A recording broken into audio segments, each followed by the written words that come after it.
बहुत common question, बहुत बार पूछा जाने वाला क्वेश्चन है कि मैम हम अपनी लाइफ में स्टक हैं। अब वो चाहे प्रोफेशनल लाइफ में हो, आगे जॉब अपॉर्चुनिटीज़ हों, जॉब में बेटरमेंट हो, या आप एज अ स्टूडेंट पढ़ रहे हैं और आप एक जॉब चाहते हैं, या आप एक अच्छी खासी जॉब में हैं लेकिन आगे तरक्की नहीं हो पा रही, या घर का माहौल ऐसा है जो कहीं ना कहीं ऐसे लगता है एनर्जी स्टक है। कितनी भी कोशिश कर लें आप हंसी खुशी का माहौल बनाने की, कितनी भी कोशिश कर लें आप चीज़ों को वापस से एक कहते हैं ना हारमोनियस रिलेशनशिप बनाने की, लेकिन कहीं ना कहीं ऐसे लगता है कि कुछ स्टक है। ये वीडियो सिर्फ उन सब लोगों को बहुत बहुत हेल्प करेगी जो एनर्जी में बिलीव करते हैं, जो ये समझ पाते हैं कि कोई चीज़ जब स्टक है, जब एनर्जी स्टक है तो उसकी बदौलत लाइफ में बहुत सारी चीज़ें स्टक हो जाती हैं, रुक जाती हैं, आगे नहीं बढ़ पाती हैं। मैं आज आपसे 6 ऐसी चीज़ों की बात करूंगी, उनकी बदौलत मेरी लाइफ में जो मेजर चेंज आया, मैसिव चेंज आया, जब मैंने एनर्जी के बारे में समझना शुरू किया। जैसे जैसे मैं एनर्जी को समझती चली गई, मुझे पता चला बहुत सी ऐसी चीज़ें हैं जो मैं बहुत गलत कर रही थी। I'm a mother, teacher, guide and a friend, and these are my life lessons. I'm Dr. Neeti Kaushik and welcome to my channel Nitty Gritty with Dr. Neeti Kaushik. चलिए जो वीडियो को स्टार्ट करते हैं। नमस्ते, welcome to Nitty Gritty with doctor Niti Kaushik and thank you so much for this beautiful abundant family. अभी कुछ हाल फिलहाल में मैंने अमित के साथ एक पॉडकास्ट किया था, जो कि लॉ ऑफ अट्रैक्शन के कोच हैं, और वो शायद मेरा सेकंड पॉडकास्ट था। उस पॉडकास्ट को आपने बहुत सा प्यार दिया, उसमें बहुत सारे कमेंट्स देखे मैंने, बहुत कुछ पढ़ा और मुझे बहुत दिल से एक सुकून मिला, एक अच्छा लगा कि आपसे बहुत सारी चीज़ें रेजोनेट करी और आपने उस पॉडकास्ट को प्यार दिया। थैंक यू, दिल से बड़ा वाला। चलिए जी अब वीडियो स्टार्ट करते हैं। तो सबसे पहले पॉइंट पे अगर मैं आती हूँ तो सबसे पहला पॉइंट है ओल्ड शूज़। आई थिंक बहुत सालों तक ना मुझे जूते चप्पल बहुत सारे इकट्ठे करने की आदत थी। जैसे अब सर्दियां हैं तो सर्दियों के लिए ये वाले शूज़ होने चाहिए, विंटर्स हैं तो विंटर के लिए ये वाली चप्पल या जूता होना चाहिए। करते करते करते करते जब भी मैं जूतों वाली अलमारी खोलती तो मुझे अक्सर दिखता कम से कम 20 जोड़े तो जूतों के होते थे। उसमें से कुछ ऐसे भी होते थे जो पुराने होते थे, थोड़े बहुत घिसे विसे भी होते थे, कुछ फटे भी होते थे, लेकिन आपको उनसे इतना प्यार होता है और आपको लगता है नहीं नहीं ये बड़े कंफर्टेबल हैं, इसको मुझे छेड़ना नहीं है, ये जब अगली सर्दियाँ आएंगी तो अगली सर्दियों में इस्तेमाल करूँगी। चाहे टूट गई है, फट गई है, उसके बावजूद भी मैं किसी ना किसी तरह से उसको संभाल के रखती थी, जस्ट बिकॉज मेरा उसके प्रति मोह था, मेरा उसके प्रति बहुत लगाव था। बहुत हद तक हम नहीं समझते कि शूज़ जो हैं वो जब उनको हम वेयर करके चलते हैं तो डेफिनेटली वो हमारी पूरी बॉडी का वेट भी लेते हैं और हमें एक जगह से दूसरी जगह भी लेकर जाते हैं। विद द रिज़ल्ट वो बहुत सारी एनर्जीज भी कैरी करते हैं। इसीलिए अगर आप जानते होंगे तो समझते होंगे कि पुराने ज़माने में घर के अंदर जूते लाए ही नहीं जाते थे। जूतों की जगह घर के बाहर होती थी, पैर धोने के बाद घर के अंदर आया जाता था। और जैसे जैसे हम लाइफ में कहते हैं ना आगे बढ़ते चले जाते हैं, हम इन सबको दकियानूसी बातें और पुरानी बातें सोच के साइड करते हैं, जबकि इनके पीछे बहुत बड़ा तंत्र होता है। सेकंड इंपॉर्टेंट थिंग, शूज़ हैं सैटर्न का प्रतीक। तो ऐसे में जब हमें समझ में आ रहा है कि वो पुराना घिस गया है, फट गया है, टूट गया है और फिर वो पड़ा रहा तो वो एनर्जी क्या लेता चला गया, वो एक नेगेटिव एनर्जी और ज़्यादा इम्पैक्ट करता गया मेरी लाइफ के अंदर। वो जूते चप्पल जो आप प्रेजेंटली यूज़ कर रहे हैं, भले ही 3 जोड़ी हो, 4 जोड़ी हो, 5 जोड़ी हो, इससे ज़्यादा एक्सेस आप जब ऐड करते हैं तो वो क्लटर्ड होता है, गंदा होता है और आपकी लाइफ को स्टक करता है। अब आप कहेंगे कि मैम बड़े महंगे महंगे जूते आते हैं, बड़ी महंगी महंगी चप्पलें आती हैं, कैसे उनको ना यूज़ करें या कैसे किसी को दे दें। तो इसके लिए सिंपल सॉल्यूशन यही है, अब की बार तो दिल पे पत्थर रख के आपको देना होगा, क्योंकि हर बार जब आप लेने लगेंगे तो ये मानकर चलिएगा कि क्या वो एनर्जी लेकर मैं घर आ रहा हूँ या ला रही हूँ, जिसको मैंने यूज़ ही नहीं करना, सिर्फ उठा के रखने के लिए है। तो ऐसे में अब देना कैसे है? आप सबसे पहले तो जो फटे हुए हैं, पुराने हैं, धूल मिट्टी पड़ी हुई है, जिनको आपने नहीं इस्तेमाल करना, जो वो once upon a time use किए थे, उनको प्लीज़ दे दीजिएगा। देने से पहले उनको हाथ में लीजिएगा, थैंक यू बोलिएगा कि आपको मैं बहुत प्यार से लेकर आई, आपने मेरे साथ इतना समय बिताया, मैंने आपको इतनी बार यूज़ किया, आपने मेरी लाइफ में मुझे अच्छे से चेंज लेकर आए, आपकी बदौलत मेरी लाइफ में चेंजेस भी आए और मुझे आपको यूज़ करके भी अच्छा लगा। मैं अब किसी ज़रूरतमंद के पास आपको देने जा रही हूँ, उनकी लाइफ में भी चेंज लेकर आइएगा।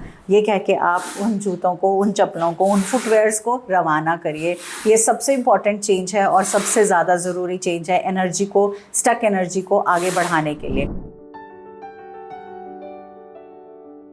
जब अलमारी खोल के देखते हैं ना तो भरी होती है अलमारी कपड़ों से, और जब पहनने का टाइम आता है तब कहते हैं नहीं नहीं ये इसलिए नहीं पहनना क्योंकि ये पूरा नहीं आता, ये इसलिए नहीं पहनना कि ये अब आउट ऑफ फैशन हो गया।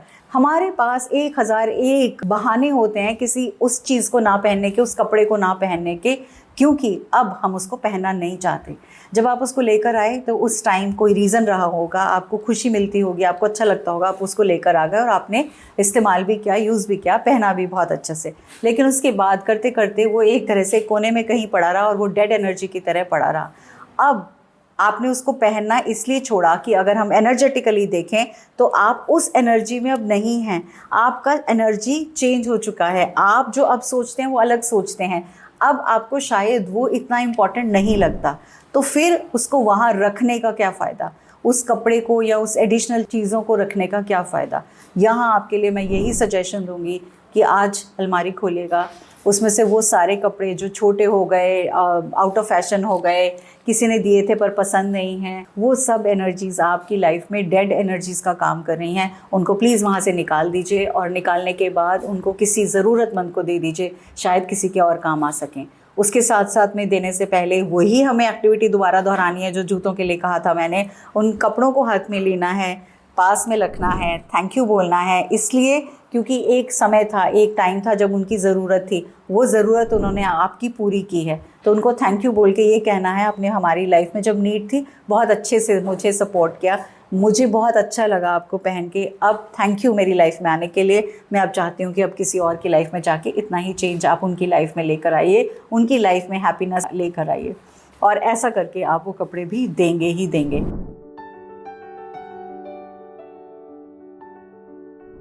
Broken furniture, broken objects, kitchen के अंदर अगर आप खोल के देखेंगे तो कोई ना कोई ऐसा पतीला होगा जिसका हैंडल टूटा हुआ होगा, कोई तवा होगा जिसका हैंडल टूटा हुआ होगा। अब पानी पीने के लिए वो कहते हैं घंटी यूज़ करते हैं ना, तो वो हमने अब नहीं लिया है तो वो पुरानी वाली ऐसी पड़ी, अब इसकी ज़रूरत नहीं है। कुछ ऐसे भगवाने, ऐसे पतीले या ऐसे ऑब्जेक्ट्स या शो पीसेस या डेकोरेटिव पीसेस, दिवाली पे किसी ने हमें कैंडल्स दी थी, वो उठा के रखी हुई हैं, अलमारी के अंदर पड़ी हैं, कभी तो इस्तेमाल करेंगे, चलो कभी कुछ ओकेजन आएगा तब जला लेंगे या अगली दिवाली पे जला लेंगे। तो अगर इस तरह की सोच के साथ हमने कोई भी पुरानी ऐसी चीज़ रखी है जो टूटी फूटी है ऑब्जेक्ट्स में से या यूज़ नहीं हो रही, चाहे फर्नीचर हो या कुछ भी हो, वो आपकी लाइफ में राहु का काम करते हैं। विद रिज़ल्ट आप अननेसेसरली ओवर थिंकिंग आपकी लाइफ में ऐड करेंगे। उनकी एनर्जी अब मतलब वो क्यों टूटी, वो क्यों यूज़ नहीं हो रही, क्योंकि अब उसका काम नहीं है आपकी लाइफ में, तो आपको उनको निकालना ही निकालना है। तो कोशिश ये करिए ऐसी टूटी हुई चीज़ों को जो यूज़ नहीं हो रही प्लीज़ निकाल दीजिए, क्योंकि वो एनर्जी आपको स्टक कर रही है। किचन, खाना बनाने से लेकर वो चीज़ें, बर्तन जो आप रोज़मर्रा की ज़िंदगी में यूज़ करते हैं उतना ही रखिए, चाहे लिमिटेड रखिए। इसलिए मत उठा के रख दीजिए कि कभी पार्टी होगी, कभी ज़्यादा लोग आएंगे तो मुझे इतने बड़े भगवाने की ज़रूरत पड़ेगी, मैं तब रख दूँ। तो ऐसी वाली कोई भी चीज़ें हैं जो एक्सेस में हैं या टूट गई हैं या इवन फर्नीचर है, तो आप उनको प्लीज़ किसी को डोनेट कर दीजिएगा, शायद किसी के काम आ पाएँ। चौथी चीज़ जिसके बारे में मैं बात करूँगी वो तो बहुत भयंकर वाली ना नेगेटिव एनर्जीज़ अपने पास रखते हैं, मतलब वाकई में बहुत ही ज़्यादा नेगेटिव वाली एनर्जी है। पुरानी मेडिसिन्स, कोई बीमार पड़ा, डॉक्टर ने मेडिसिन सजेस्ट की, आप मेडिसिन का पत्ता लेकर आ गए, उसके बाद वो आधी मेडिसिन जब तक खाई, बच्चा ठीक हो गया, बड़ा ठीक हो गया, वो वहीं रख दी कि शायद कभी दोबारा कोई बीमार पड़ेगा तो काम आएंगी। तो ऐसे करते करते वो रखते रखते हम भूल जाते हैं और आधी बार तो उनके दवाइयों को देखकर याद ही नहीं रहता ये है किस चीज़ के लिए, और फिर हम गूगल सर्च करते हैं ये दवाई से क्या हुआ था, ये कब यूज़ की थी, ये कब आई थी। यकीन मानो जब दूसरी बार बच्चा बीमार होगा या बड़ा बीमार होगा या आप खुद बीमार होंगे, आप उस डब्बे में से उस दवाई को अनलेस एंड अनटिल बहुत इमरजेंसी है नहीं निकालेंगे, और उसके लिए जो निकालेंगे ना वो बहुत बेसिक सी दवाई होगी, हेडेक की हो सकती है, बुखार की हो सकती है, पेट दर्द की हो सकती है, मतलब एक जेनरिक दवाई होगी जो कि हो सकती है, लेकिन वो जो स्पेसिफिक सिम्टम्स को देख के डॉक्टर ने बताई थी वो वाली दवाई अब दोबारा आपके काम नहीं आने वाली है। तो आप उन मेडिसिन को ज़रूर निकालेंगे क्योंकि वो उस एनर्जी को दोबारा आपके पास लेकर आएगी और फिर से आप उसी चक्रव्यूह में घुसते चले जाएंगे। तो पुरानी दवाइयाँ बाहर निकालिए। फ्रिज को खोलेंगे, नेक्स्ट इंपॉर्टेंट चीज़ जो बिल्कुल इसी के साथ साथ में रेजोनेट करती है, अगेन बहुत ज़्यादा नेगेटिव एनर्जी है, वो है old stuff in your kitchen, जैसे कि खाने की चीज़ें। आप फ्रिज खोल के देखेंगे पुराने फूड आइटम्स होंगे जो अब काम के नहीं होंगे। आपने किचन के अंदर आप जहाँ पे पेंट्री है, जहाँ पे आप सामान रखते हैं, आप देखेंगे आपके बहुत सारे नूडल्स, बहुत सारे पिकल्स, बहुत सारे प्रोसेस्ड फूड्स या कोई भी ऐसी चीज़ें जो अब नहीं यूज़ करते या आपने सोचा कभी होंगी, तो वो फ्रोज़न आइटम्स हो सकती हैं फ्रीज़र के अंदर, फ्रिज के अंदर कुछ ऐसे फूड प्रोडक्ट्स हो सकते हैं। तो जो सफाई आप दिवाली की दिवाली करते हैं, मैं ये कहूँगी आज कल परसों में कोशिश करिए उसको निकाल के बाहर कर दीजिएगा। जितना ब्रीदिंग स्पेस आपके किचन को जहाँ खाना बनता है, आपके फ्रिज को जहाँ आप सामान रखते हैं, जितना ब्रीदिंग स्पेस आप वहाँ देंगे ना, उतना ही आप हेल्दी और हैप्पी रहेंगे। जितना सादा वहाँ ये डेड एनर्जी वाला क्लटर होगा, उतने ही ज़्यादा आप बीमार रहेंगे और बार बार बीमार पड़ेंगे। Please remove this. हम सब अपने घरों में पौधे रखते हैं, हम सबको शौक़ होता है और हम सब उन पौधों की परवरिश भी अच्छे से करते हैं, देखभाल भी अच्छे से करते हैं। लेकिन बहुत बार पौधे पड़े पड़े सूख जाते हैं, पत्ते निकल जाते हैं या डंडियाँ सूख जाती हैं, या पौधे के अंदर कुछ 3, 4, 5 लीव्स ऐसी होंगी जो सूखी हुई होंगी, या ऐसे वाले प्लांट्स जिनमें बहुत सारे कांटे हैं और वो आपके घर के अंदर हैं। इनमें से कोई भी ऐसी चीज़ है जहाँ सूखे पौधे हैं, सूखे पत्ते हैं, आप उनको प्लांट्स को रिप्लेस करेंगे विद फ्रेश लाइवली प्लांट्स। बहुत ज़रूरी है। सूखे हुए प्लांट्स डेड एनर्जी है, lively plants is full of infused energy, बहुत प्यारी और बहुत पॉजिटिव एनर्जी है। और पौधे हमारी लाइफ में ऑक्सीजन का नंबर 1 सोर्स होते हैं। आप अगर इन प्लांट्स को, सूखे हुए पौधों को, पत्तों को, फ्लावर्स को निकाल के फ्रेश वाले प्लांट्स रखेंगे, बिलीव मी, आपके घर का ऑरा एकदम से चेंज होगा, एकदम से। और आपको ऐसा लगेगा कि ये क्या हुआ, कि कुछ तो अच्छा हुआ, कुछ तो बेटर हुआ। और अगर आप उनमें से हैं जो पौधे रखते ही नहीं हैं, तो ज़रूर मैं कहूँगी अपने घर में पौधे ज़रूर रखिए, बिकॉज़ उससे अच्छा और कोई सोर्स आपके पास रिजुवेनेशन का नहीं है। उसमें सबसे पहले जब आप सवेरे उठते हैं, अपना बेड लगाइए। आप अगर अपना पलंग ऐसे कैसे छोड़ के चल देते हैं, जल्दी में है, ओढ़ने की जो शीट है या कंबल है या दोहर है वो आपने ऐसे ही छोड़ दिया, पिलो ऐसे ही पड़ा रहा, उस बिस्तर पे जिसने आपने सुकून की 6 से 8 घंटे की नींद ली है, अगर आप उसको अस्त व्यस्त छोड़ के जाते हो, तो आप सबसे पहले अपने राहु को ट्रिगर करते हो, अगर एस्ट्रोलॉजिकली देखा जाए। इसके अलावा अगर एनर्जेटिकली देखा जाए, तो आपकी दिन की शुरुआत ही कहाँ से स्टार्ट होती है, विद द क्लटर। बिकॉज हड़बड़ी में हो, जल्दबाजी में हो, आप चीज़ों को छोड़ के आगे बढ़ते चले जाओगे और आपको लगेगा अच्छा मम्मी लगा देंगी, कोई और लगा देगा, घर का कोई और मेंबर कर देगा। एटलीस्ट आप अपनी बेडशीट को तो अच्छे से बना सकते हो। मेक योर ओन बेड, सबसे इम्पॉर्टेंटली। न्यूज़पेपर्स अगर आपके घर में फिजिकल फॉर्म में आते हैं, उनको साथ के साथ आप निकालते चले जाइए। अगेन मैंने हमेशा कहा है, वो एक पोटेंट सोर्स है नेगेटिव एनर्जी का और स्टक एनर्जी का, आपके घर में वो नेगेटिविटी देने का। कोशिश किया करिए हर हफ्ते या 10 दिन में रद्दी निकाल दी जाए। हर रोज़ सवेरे पर्दे हटाने हैं, सनलाइट को आने देना है। सूरज की रोशनी एक कमाल की एनर्जी का सोर्स है और हम सूरज की बदौलत हम अपनी लाइफ में बेटर होते हैं। तो ये छठी चीज़ जो है, ये सिंपल रोज़ की दिनचर्या है, रोज़ की चीज़ें जो आपको करनी है, अदरवाइज़ आपकी लाइफ में चेंजेस वो नहीं आएंगे। अब अगर आप इसमें से सारी वीडियोस को देखने के बाद कुछ चीज़ों से कनेक्ट कर रहे हैं, तो उन चीज़ों को करिएगा। अगर आपको ऐसा लगता है कि ये मुझे फेथ नहीं है, तो बिलीव मी, जो कहा है ना, इसको करके देखिए। आप वापस आकर यहाँ बोलेंगे कि मैम वाकई में लाइफ में चेंज आया।